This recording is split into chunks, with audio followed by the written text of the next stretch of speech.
All right, let's talk Oregon Ducks football. Of course, this time of the year, we're going through spring ball. We're looking ahead to 2024, the regular season. We're trying to figure out who's going to be the next breakout star. Which one of these young or new Oregon Ducks playmakers is really about to take that next step and become a great player for Dan Lanning's squad? And it looks like there's one guy in particular who's off to that great start, ready to take that next leap. Let's get into the report. This is courtesy of 24/7 Sports. A former four-star recruit and top player in the state of Oregon coming out of Sheldon High in 2023, Tatum Toyot finished last season recording 2 sacks and 4 tackles for loss. He matched those numbers on Saturday, leading both the green and white teams with 2.5 sacks for a net loss of 16 yards, in addition to 4 solo tackles and an assist. Exactly what he did today on the field is what he does in practice every day. Head coach Dan Lanning said of Toyota, this guy's gotten bigger, faster, and stronger. He's very intelligent. You can start to hear his growth out there on the field. So really proud of Tatum and his growth. All right, look, for people who aren't familiar, putting that kind of production up in a scrimmage like that, in a situation like that, is absolutely bonkers, right? That's great numbers from Tuioti and a great sign for him going forward. Miles, I'm curious what your thoughts are on this. But first, Oregon Ducks fans, in the comment section below, now that, of course, we're getting ready for 2024, but I want to take a step back and look back at 2023. And what was your favorite moment during the 2023 season? There was a lot of really great ones, but I'm really curious what you guys have to say. So give us your favorite moment from the 2023 season before we turn the page completely to 2024. But give us your favorite moment from last year and put it in the comment section below. But Miles, give me your thoughts on this emergence of a young defensive playmaker for the Oregon Ducks. Yeah, Nick, I think this is big for Oregon. I think this just shows, that pipeline is strong. They keep developing guys. They have the next guy that can be here for Oregon.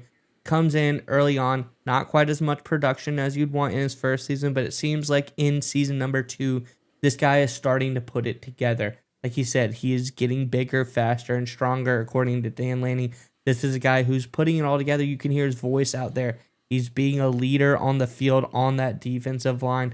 So you really like to hear something out of a guy like this. I think Oregon is best when they have an elite pass rusher as well. And I think Tuioti could be a guy just like that. And I think the way that he just talks about the game, his love of the game, his love of the pass rush, everything like that just really shows how good of a player he's going to be for Oregon. He goes on to talk about, he's like, my favorite move is speed to power, too, what he said. He said, finding a nice balance between the power of my game, winning off the edge with straight speed. He talks about balancing his rushes. He talks about, just the minutia of the pass rush very often. And when you find someone who loves something that much, who can get in the nitty gritty, talk about, I'm going to do this and this, but sometimes I'm at halftime, I'm going to do this so that when I do this, it's more effective. I think that's very, very important. But I think another aspect of Tuioti's game that is important is he's just gotten bigger. And Dan Lanning called it out. Last year, he was about 240. This season coming in, he's put on a good amount of size. He's 255. So I think that this is a guy that's getting to be that pro level size. He's working his way up there. I'm expecting him to put on maybe another 10 pounds or so, if not more this season. But he's just looking more like a pro-ready prospect and putting production on the field as well. I'm excited to see what Tuioti's able to do, but I'm glad early on in spring we're already seeing a lot of production out of him.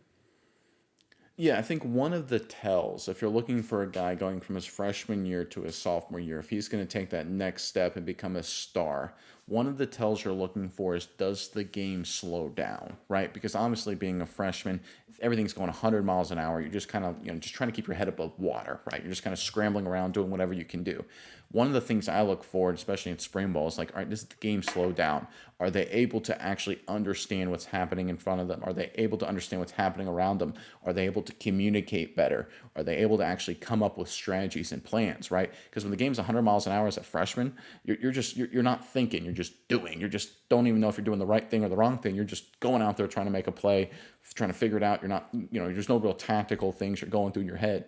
Toyota, he's making that change, right? He's making that leap. The game is slowing down. He's able to actually come up with strategies. Okay, I want to use speed to power in this situation. Hey, I know when to be vocal and communicate in terms of this defense, as Dan Lanning pointed out, right? And that's what I really look for in guys making that next step, becoming those breakout stars. Because once the game slows down, then you're able to really take it up to a whole nother level and really focus on the finer points. And that's your technique, right? That's figuring out hand placement, foot placement, the best ways to attack offensive linemen. Because one of the things that happens with young edge rushers is they basically go either power, right? They just run bull rush right into offensive lineman's chest, in which case, unless you're a massive physical freak, you're going to lose that. Or you just rely on speed all the time, and any quality offensive lineman over time will be able to pick up on your speed and beat you.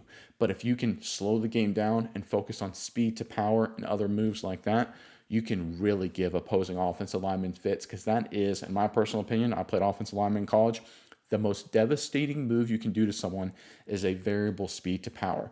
Attack them with speed and at different times transition into a bull rush and beat them through the point of attack.